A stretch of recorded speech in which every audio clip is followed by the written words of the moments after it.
Dump యార్డ్ని చూడడం జరిగింది. ఏమి డంప్ యార్డ్ పరిస్థితి అంటే గత 30 సంవత్సరాల నుంచి కూడా ఈ డంప్ యార్డ్ ఇలాగే ఉంది. ఇది ప్రజలకు కూడా తీవ్రమైన ఇబ్బందులతో గురవుతున్నారని చెప్పినారు వాళ్ళందరూ కూడా. ప్రతి చుట్టూ కూడా అన్ని కాలనీస్ ఉన్నాయి, మంచి మంచి ఇండ్లు కూడా ఉన్నాయి.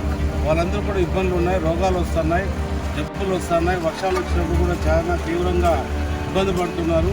ఈ మంట పెట్టినప్పుడు వచ్చే పొగలో కూడా వాళ్ళకి ఇంట్లో పోయి ఆ పొగ కూడా చాలా ఇబ్బందికరంగా తయారయ్యే పరిస్థితిలో ఉందని వాళ్ళందరూ కూడా చెప్పడం జరిగింది.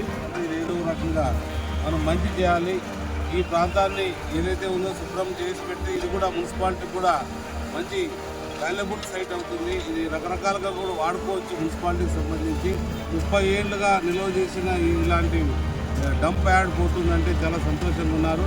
నిజంగా వాళ్ళ సంతోషమే మనం చూడాల్సింది, ప్రజల సంతోషమే మా కర్తవ్యము. అందులో భాగంగా ఈ పని చేసుకుంటూ పోతున్నాం. ఇలాంటి పనులు కూడా ఇంకా ఏమైనా ఉన్నాయి, చాలా ఉన్నాయి. ఇప్పుడు మనం చేయాల్సిన రోడ్డు సంబంధించి రకరకాల డెవలప్మెంట్ సంబంధించి ఇవన్నీ కూడా చేయాలి.